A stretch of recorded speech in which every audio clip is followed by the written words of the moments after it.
Jadi kaum inteligensia di Indonesia itu harus paham betul bahwa mereka itu punya kewajiban moral. Kewajiban moral kepada siapa? Kepada rakyat. Dan satu lagi adalah kewajiban moral sebagai kaum inteligensia untuk meluruskan, untuk berani berpendapat, berani nagih, nagih janji dari para penguasa yang kita sesalkan akhir-akhir ini.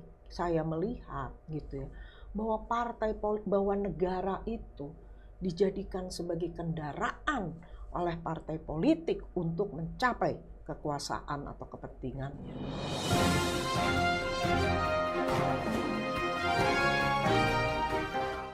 Jumpa lagi di Ruang Publik bersama DDM.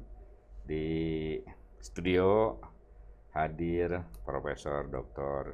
Suswi Dewi Haryanti. Dosen Hukum Tata Negara Unpad, dan ini lagi cukup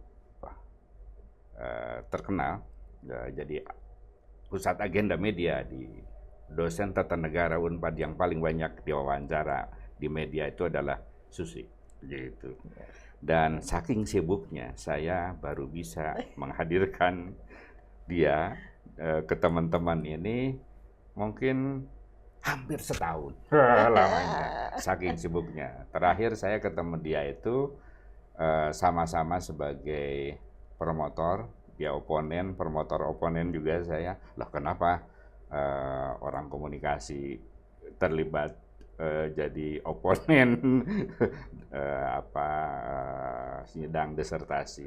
Kebetulan topiknya waktu itu soal hukum komunikasi. Gitu. Iya. Nah, alhamdulillah sekarang hadir bersama kita. Kita mau ngobrol tentu saja soal hukum. Bentar ya. Ya. Sebentar. Ini harus di-silent. Nah, di Indonesia sekarang ini ya, persoalan hukum jadi gonjang-ganjing banget. Nah, apakah kita ini mau ke arah otoritarianisme atau ke demokratisasi? Ya, kita pengen review lah sedikit gimana sih sebenarnya model hukum yang condong ke otoritarianisme atau model hukum yang condong ke demokrasi dan indikator-indikatornya. Kan rada mungkin sedikit teoritis sedikit lah gitu sih, enggak? Ya. Saya sebut Teh Susi aja supaya mangga, ya. Jadi pertama kali terima kasih sudah tetap diundang untuk datang ke sini. Meskipun saya harus minta maaf baru bisa terrealisir setelah berapa bulan kemudian. Jadi saya masih ingat Akang itu ngundang saya nggak berapa lama setelah saya jadi panelis ya. Benar. Panelis debat capres yang pertama ya. Namun ya mohon maaf lagi Kang karena berbagai kesibukan saya baik terutama di kampus ya, karena bagaimanapun juga guru besar itu tapi sering keluar juga gitu, tiba-tiba ada di Inggris gitu, di Australia karena dosen ya Kang ya. Jadi keluarnya itu karena conference biasanya, bukan untuk jalan-jalan. Sekarang terjawab lah, janji itu dipenuhi gitu ya.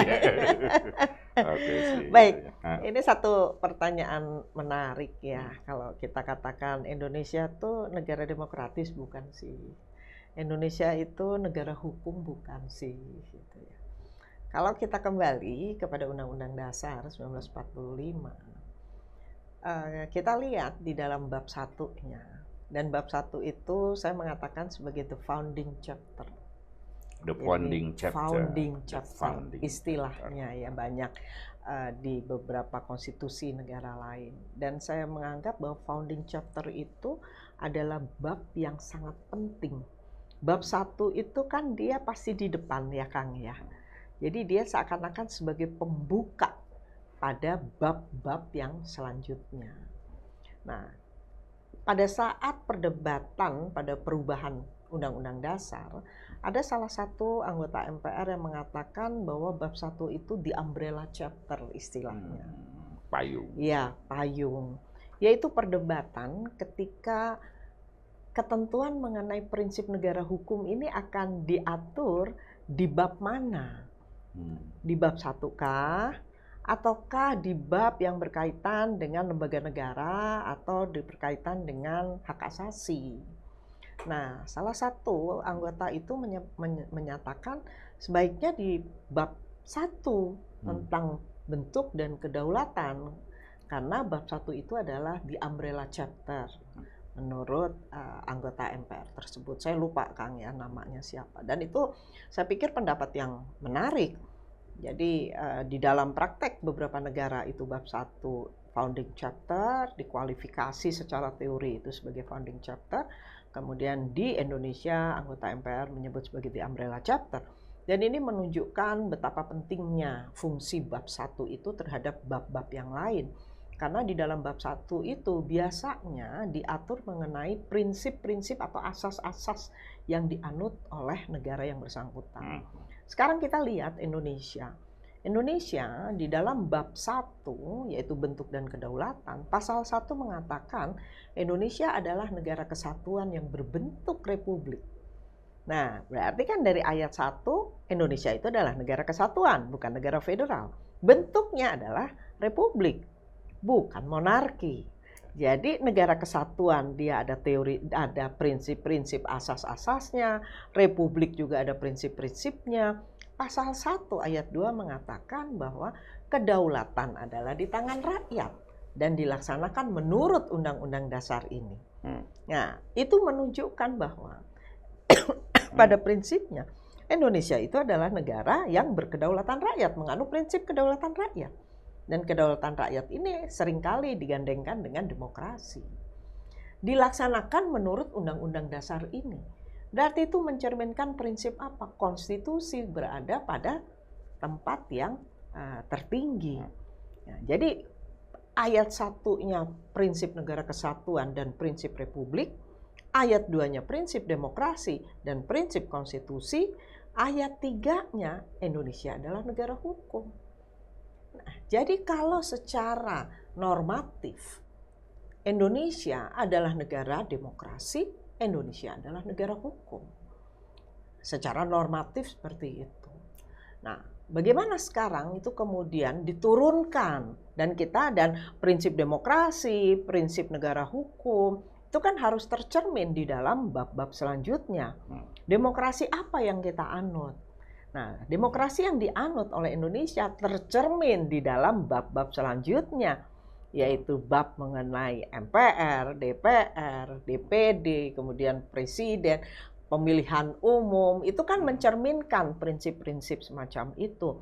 Jadi kita menganut prinsip perwakilan. Jadi kalau prinsip perwakilan berarti di tingkat pusat kita punya 3 lembaga perwakilan, MPR, DPD, DPR, gitu. Nah, masing-masing dengan wewenangnya sendiri. Dan 3 itu kan adalah badan yang terpisah satu sama lain. Meskipun di situ dikatakan MPR itu terdiri dari anggota-anggota DPR dan anggota-anggota DPD. Tetapi MPR itu konstruksinya berbeda dengan Kongres di Amerika misalnya. Karena Kongres di Amerika itu dia berbentuk kongres ketika ada joint session antara Senat dan House of Representative. Kalau di Indonesia tidak. Meskipun DPR, anggota-anggota DPR, anggota-anggota DPD itu bersidang gitu ya. Tetapi dan itu dikatakan di dalam Undang-Undang Dasar bahwa MPR terdiri dari anggota-anggota DPR dan anggota-anggota DPD, tapi 3 badan itu eksis gitu. Nah, itu kan merepresentasikan itu demokrasi. Jadi bahwa negara kita ini negara demokratis. Iya, secara norma itu adalah Indonesia adalah negara demokrasi. Indonesia adalah negara hukum. Karena itu merupakan norma konstitusi. Nah, apa demokrasi itu apa sih sebetulnya? Demokrasi itu kan kalau kita ambil salah satu dari Amerika itu, Presiden Amerika, kan mengatakan bahwa demokrasi itu adalah pemerintahan oleh rakyat, dari rakyat, oleh rakyat, untuk rakyat. Secara umum kan seperti itu. Dan memang demokrasi itu adalah satu sama seperti pengertian konsep-konsep yang lain, dia adalah pengertian yang nggak bisa baku gitu ya, dan dia adalah selalu dinamis. Tapi karakternya itu adalah pemerintahan dari rakyat, oleh rakyat, untuk rakyat. Dan demokrasi itu acap kali itu juga bersama ya, didampingi dengan konsep republik, konsep negara hukum. Nah, dengan konsep republik kenapa? Karena di dalam republik itu, republikanisme itu punya beberapa proposisi. Yang pertama, proposisinya itu adalah segala sesuatu itu untuk the common good. Jadi untuk kebersamaan, kepentingan bersama. Nah, jadi kewargaan itu untuk common good. Kemudian ada aktivitas-aktivitas politik yang dilakukan oleh kewargaan, oleh warga, kemudian juga oleh masyarakat yang lain. Dan itu dalam rangka mewujudkan apa yang disebut sebagai good life, satu penghidupan yang baik. Oleh karena itu, konsep demokrasi, konsep republik itu akan berjalan secara beriringan. Karena demokrasi itu juga dengan makna pemerintahan dari rakyat, oleh rakyat, dan untuk rakyat, berarti itu kan untuk kepentingan bersama gitu, demokrasi itu. Dan demokrasi itu dia baru dapat berjalan dengan baik gitu ya. Kalau hukum? Iya, kalau hukum itu dapat berjalan dengan baik. Di samping itu, demokrasi dapat berjalan dengan baik apabila warganya itu kompeten. Nah, kompeten itu didapat dari mana? Yaitu antara lain dari pendidikan. Iya kan? Nah, jadi demokrasi itu membutuhkan warga yang kompeten. Agar apa? Agar warga itu paham kewajiban-kewajiban, hak-hak yang dia dapat laksanakan di dalam konsep demokrasi itu. Karena ketika kita bicara sekarang demokrasi, ada yang langsung, ada yang tidak langsung. Karena berbagai perkembangan dan kebutuhan, maka demokrasi langsung seperti yang dulu dipraktekkan di Yunani itu kan tidak dapat kita lakukan. Meskipun bentuk-bentuk demokrasi itu, bentuk-bentuk demokrasi langsung itu tetap ada. Misalnya recall. Recall itu kan bentuk demokrasi langsung. Referendum itu kan bentuk demokrasi langsung karena rakyat yang menyatakan pendapatnya gitu ya.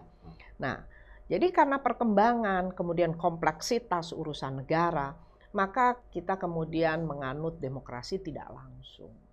Nah, bagaimana kita bisa menjalankan demokrasi tidak langsung itu? Artinya demokrasi itu dilaksanakan atau diwakilkan, rakyat mewakilkan kepada para wakilnya untuk duduk di lembaga-lembaga perwakilan, gitu kan? Nah, melalui apa? Ada yang melalui penunjukan langsung, ada yang melalui election. Jadi pengisian jabatannya itu bisa appointment, bisa election. Tetapi kan nggak bisa yang appointment kemudian porsinya lebih besar dibandingkan dengan yang election. Karena bagaimanapun juga, ya, pilihannya demokrasi. Iya, pilihannya kan demokrasi. Jadi pengisian jabatannya pun haruslah dilakukan dengan cara yang sedemokratis mungkin. Kayak gitu. Dulu tuh ada anggota DPR yang dipilih zaman Pak Harto ya. Betul. Ada anggota yang diangkat kan? Yang diangkat berdasarkan ketokohan. Iya, iya. Dan dimungkinkan itu sebetulnya, bahkan misalkan di India itu ada mereka perempuan itu punya reserve seat. Jadi ada gitu ya kebutuhan-kebutuhan karena kan ada yang golongan dari fungsional. Nah itu kan biasanya yang dari fungsional itu kan appointment, dia diangkat. Di India gitu. 30% nyampe nggak kan? Kalau di sini kan belum ya. Iya di sini kan belum gitu ya. Tetapi saya lupa gitu ya apakah 30% itu. Tapi artinya ada gitu ya praktek-praktek semacam itu. Betul. Nah, jadi ada kebutuhan-kebutuhan itu. Tetapi kan lagi-lagi tadi seperti yang saya katakan tidak mungkin jumlahnya melampaui dari yang dipilih oleh rakyat gitu. Karena apa? Karena pengisian jabatan ini akan berkorelasi dengan tanggung jawab. Gitu pada dasarnya. Kalau pengisian jabatannya berada di dalam kendali rakyat, artinya rakyat yang memutuskan, maka dia bertanggung jawabnya kepada rakyat secara maknawi itu ya. Misalkan presiden, wakil presiden dipilih oleh rakyat secara langsung, tanggung jawabnya ke rakyat. Anggota DPR dipilih oleh rakyat, tanggung jawabnya ke rakyat gitu. Ini yang penting sekarang. Itu. Refleksi Anda tentang tanggung jawab presiden, tanggung jawab DPR kepada rakyat ini kan sekarang ini condong gitu ya. Condong ya agak-agak melenceng. Bukan bicara atas nama common good itu kan gitu. Iya. Tapi ada kelompok-kelompok yang tadi ya mengatur apakah itu oligarki dan lain sebagainya, sehingga ya praksis hukum di Indonesia sekarang ini ya tidak sesuai dengan harapan norma-norma yang dibangun ya. Betul. Dari atas gitu. Betul. Jadi kan kalau kita bicara jabatan, Kang, ada pejabat. Kan jabatan itu lingkungan kerja yang bersifat tetap, yang mempunyai fungsi-fungsi tertentu. Nah, jabatan itu abstrak, ya kan? Untuk mengkonkretkan perlu pejabat. Jabatan kepresidenan, untuk mengkonkretkan ada presiden. Jabatan DPR, abstrak, untuk mengkonkretkan ada anggota DPR. Nah, si jabatan-jabatan itu kan punya fungsi-fungsi tertentu. DPR, fungsinya adalah seperti kita tahu kan, fungsi legislasi, fungsi pengawasan, fungsi budget. Presiden, banyak itu fungsinya. Jadi meskipun Presiden Indonesia itu bukan cabang kekuasaan legislatif, tapi dia punya fungsi legislasi. Buktinya dia bisa bikin undang-undang bersama-sama dengan DPR. Yang ini jarang sekali, bahkan Presiden Amerika pun nggak punya fungsi itu. Gitu ya. Kemudian dia punya fungsi diplomatik, kemudian dia punya fungsi judiciary, yaitu ketika dia memberikan gerasi, amnesti, rehabilitasi, dan lain-lain itu kan itu berkaitan dengan judicial. Nah, ketika dia melaksanakan fungsi ini, dia punya tugas dan wewenang. Itu konstruksi hukum itu. Sampai sejauh mana dia bisa melaksanakan tugas dan wewenangnya dengan baik. Maka ukurannya itu antara lain yaitu pada hak dan kewajiban. Jadi ketika seseorang, pejabat, dia melakukan satu tindakan tertentu. Kemudian dia mengatakan bahwa enggak, ini kewenangan saya kok. Betul, itu kewenangan Anda. Tapi bagi kami yang diperintah, kami harus memastikan apakah ketika melaksanakan wewenang itu, Anda melaksanakannya sesuai wewenang atau jangan-jangan melampaui wewenang, jangan-jangan sewenang-wenang. Abuse of power. Nah, itu ukurannya pada kewajiban-kewajiban yang harus dia laksanakan gitu. Dan Anda sekarang menangkap ada abuse of power. Abuse of power dalam beberapa hal, bukan beberapa hal, dalam banyak hal abuse of power gitu. Misalnya ya Kang ya. Dari perspektif pembentukan undang-undang. Undang-undang itu secara filosofis dikatakan sebagai dengan cara bagaimana rakyat itu ingin diatur. Itu makna undang-undang. Jadi maknanya bukan bagaimana cara penguasa mengatur rakyat. Bukan. Tapi secara maknawi undang-undang itu adalah dengan cara bagaimana rakyat itu ingin diatur. Oleh karena itu ketika kita bicara mengenai pembentukan undang-undang, kita punya yang namanya prosedur pembentukan undang-undang, kita punya yang namanya materi muatan undang-undang. Dan kesemuanya dua hal ini itu harus dilaksanakan dengan baik. Karena apa? Karena untuk memastikan bahwa ini adalah cara rakyat. Rakyat itu memang ingin diatur dengan cara seperti ini. Tapi apa yang terjadi? Acap kali pembentukan satu undang-undang memang betul secara teori. Undang-undang itu dibentuk apabila ada asas kebutuhan atau asas keperluan. Nah, apa sih yang bisa menyebabkan dia ada keperluan atau kebutuhan? Misalnya satu, undang-undangnya sudah obsolete, sudah ketinggalan zaman, tidak mampu memenuhi tuntutan masyarakat. Undang-undangnya banyak aturan yang multi interpretasi, sehingga menyebabkan ketidakpastian hukum. Yang ketiga misalnya karena ada kekosongan norma, jadi memang dibutuhkan ada undang-undang. Dengan dia menyelesaikan, jadi dia bisa menyelesaikan persoalan. Ada juga keperluan undang-undang dibentuk itu untuk akomodasi politik atau untuk memenuhi janji politik. Ini yang berbahaya bagi rakyat, gitu. Ada undang-undang yang dibuat untuk memenuhi janji dinasti politik, kepentingan dinasti politik, akomodasi politik. Nah, kalau itu dibuat dalam rangka itu, bagaimana kita bisa mengukur bahwa undang-undang itu adalah undang-undang yang dikehendaki oleh rakyat? Gitu. Dan kenyataannya sekarang, dari sudut prosedur, saya katakan, dari mulai undang-undang KPK, cepat sekali pembahasannya, ya kan, tahun 2019 itu, yang setelah diundangkan itu mendapatkan kritik secara luas dari masyarakat, di mana dikatakan bahwa undang-undang KPK itu akan membahayakan independensi. Tapi kan pembentuk undang-undang melakukan klaim bahwa enggak, undang-undang KPK, perubahan undang-undang KPK ini untuk memperkuat.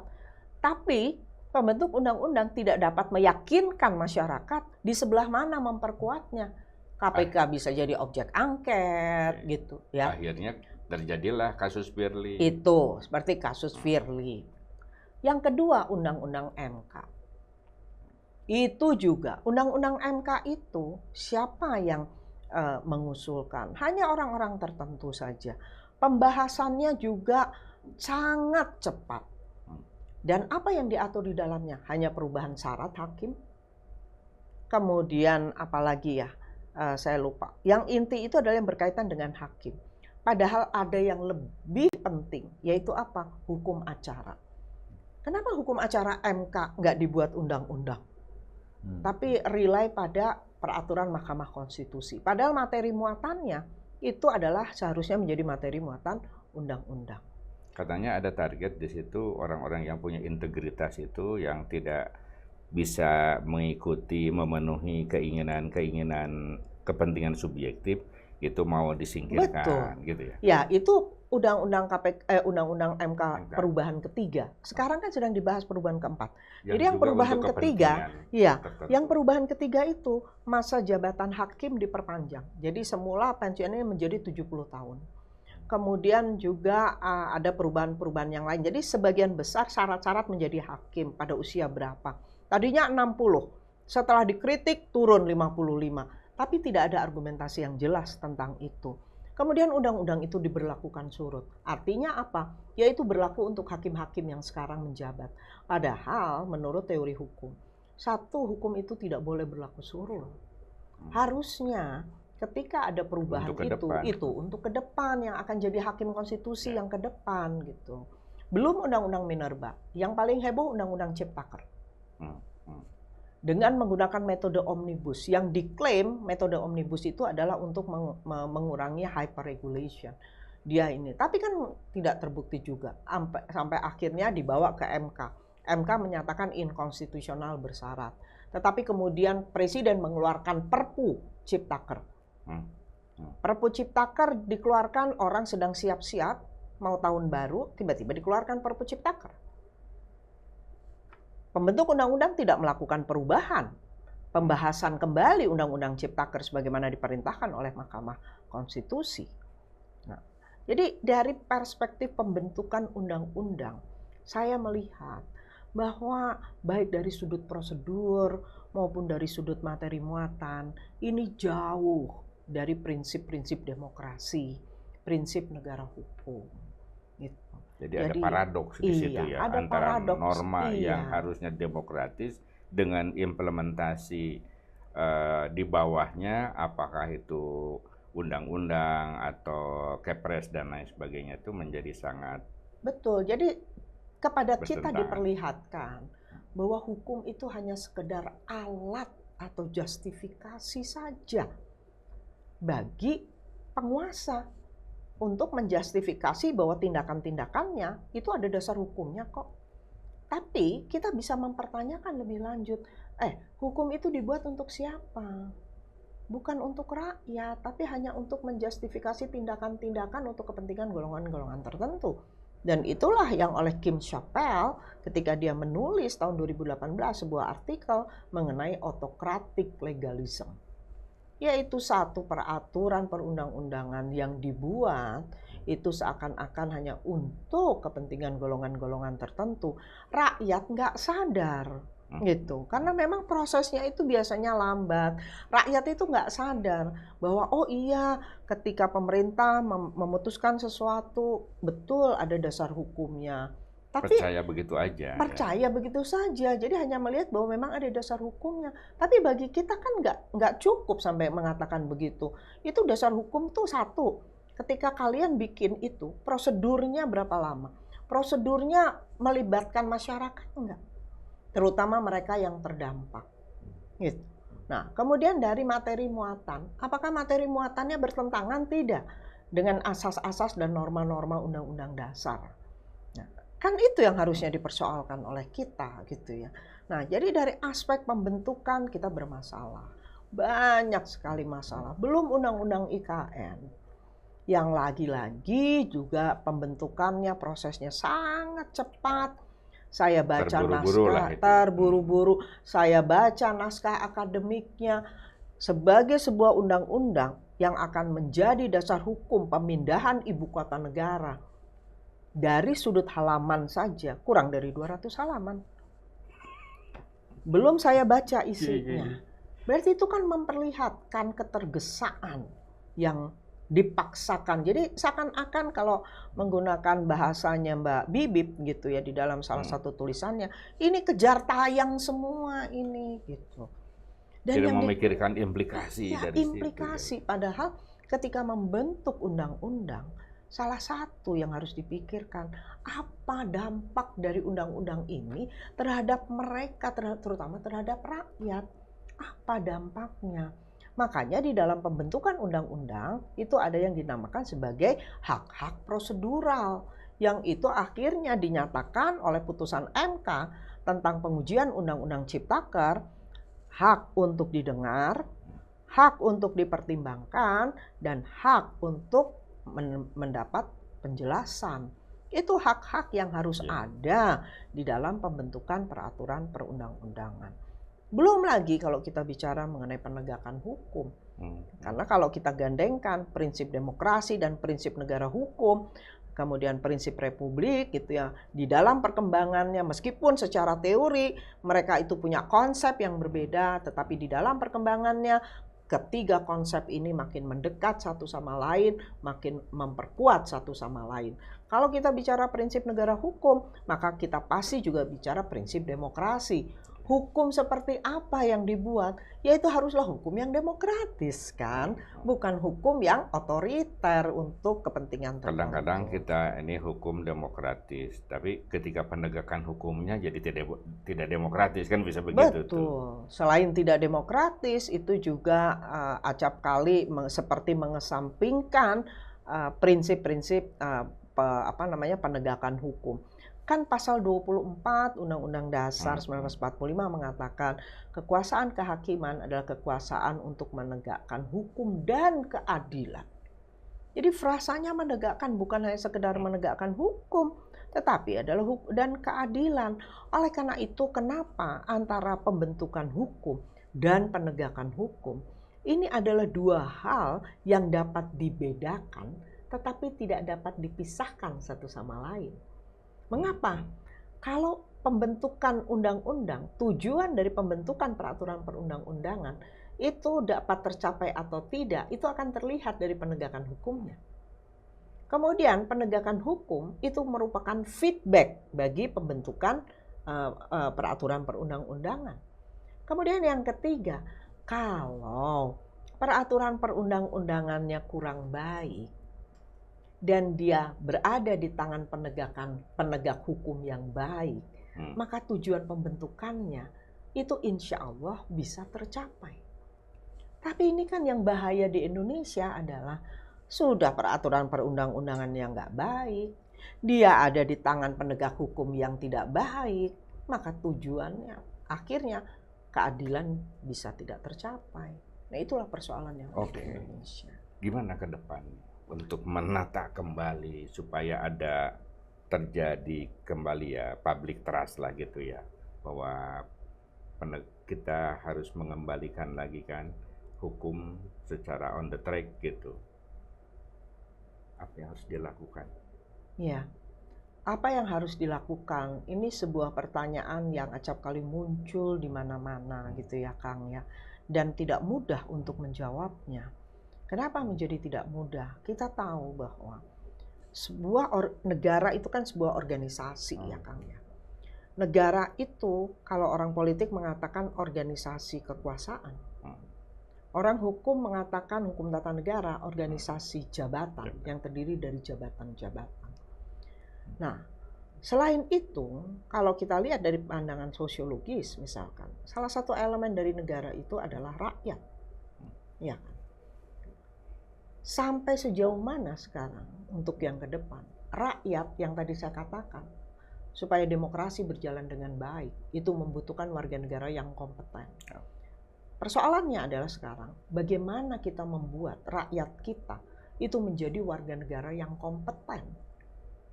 Oleh karena itu, pendidikan menjadi satu hal yang tidak dapat dielakkan lagi. Gak bisa dipungkiri, pendidikan itu menjadi salah satu hal yang sangat penting untuk membentuk kompetensi dari warga negara. Agar apa? Agar dia dapat menjalankan hak dan kewajiban. Dia memahami kewajiban-kewajiban dia hidup di dalam sebuah negara yang berbentuk republik ini. Bagaimana dengan political will dari presiden? Jadi bahwa hukum itu bisa demokratis atau tidak, itu bergantung pada political will-nya. Iya. Nah, jadi saya katakan dari elemen rakyat itu harus diperkuat. Iya kan? Dari elemen rakyat itu harus diperkuat. Jadi rakyat, siapa itu rakyat? Dia bisa rakyat umum, kemudian di antara rakyat itu kita punya elemen civil society, kemudian di antara elemen rakyat itu kita punya kaum intelektual. Nah, kaum intelektual dan civil society yang mereka itu mempunyai tingkat pendidikan yang lebih baik dalam pandangan saya, maka harus bisa bekerja sama untuk meningkatkan kompetensi dari warga yang belum kompeten gitu. Jadi ada kewajiban. Oleh karena itu Bung Hatta di dalam salah satu tulisannya mengatakan tanggung jawab moral kaum inteligensia. Jadi kaum inteligensia di Indonesia itu harus paham betul bahwa mereka itu punya kewajiban moral. Kewajiban moral kepada siapa? Kepada rakyat. Dan satu lagi adalah kewajiban moral sebagai kaum inteligensia untuk meluruskan, untuk berani berpendapat, berani nagih janji dari para penguasa, karena mereka mempunyai tingkat keterdidikan yang lebih baik dibandingkan dengan rakyat pada umumnya. Nah, inilah yang harus didorong di Indonesia. Kaum inteligensia itu harus sadar akan kewajibannya itu. Nah, elemen dari yang kedua dari negara itu adalah yang tadi pejabat-pejabat itu. Political will bukan hanya datang dari presiden, tetapi juga dari semua lingkungan jabatan kenegaraan, dari pembentuk undang-undang. Mereka harus punya itu yang namanya political will, bahwa kita bikin undang-undang ini bukan untuk kepentingan golongan tertentu, tapi ini untuk kepentingan rakyat. Agar apa? Agar tidak terjadi pembentukan undang-undang yang terjadi di situ adalah nalar kekuasaan. Harusnya kan yang berkompetisi di situ adalah nalar-nalar hukum. Karena membuat undang-undang, membuat hukum, tidak hanya semata-mata membutuhkan nalar-nalar politik yang selalu berkaitan dengan kekuasaan, tapi justru nalar-nalar hukum di situ yang harus lebih muncul. Bagaimana perdebatan-perdebatan dari aspek hukumnya. Kan kalau kita lihat bagaimana dulu founding fathers kita pada saat hendak membuat undang-undang dasar itu, mereka tuh berdebatnya filosofis. Betul, pasti ada kepentingan-kepentingan politik, tetapi yang lebih mengemuka kalau kita baca gitu ya Kang ya, risalah perdebatan, itu kan perdebatan filosofis banget antara Bung Karno, Bung Hatta, Yamin, misalkan tentang hak asasi. Itu kan perdebatannya filosofis sekali. Dan semua Gitu. bicara atas nama kepentingan umum. Dan semua bicara atas nama kepentingan umum. Yang kita sesalkan akhir-akhir ini, saya melihat gitu ya, bahwa bahwa negara itu dijadikan sebagai kendaraan oleh partai politik untuk mencapai kekuasaan atau kepentingannya. Jadi negara yang dijadikan sebagai kendaraan. Harusnya kan mereka yang kemudian membuat negara itu mampu mengayomi gitu rakyat melalui siapa? Ya melalui para mereka yang berkuasa itu, yang punya kekuasaan. Rakyat itu hanya punya voice. Jangan sampai seperti yang terjadi pada saat para guru besar menyampaikan seruan moral. Kemudian kami dianggap para guru besar ini, guru besar punya kepentingan tertentu. Ya kepentingan kami memang kami punya kepentingan. Kepentingannya cuma satu, kepentingan publik dan kepentingan bahwa negara ini dijalankan tunduk pada asas prinsip norma-norma undang-undang dasar serta etika penyelenggaraan negara dan pemerintah. Oke, itulah bincang-bincang saya dengan Profesor Susi. Gimana solusi ke depan supaya hukum tegak dan demokratis. Pertama tadi pejabat-pejabat harus sadar hukum dan melaksanakan hukum yang demokratis.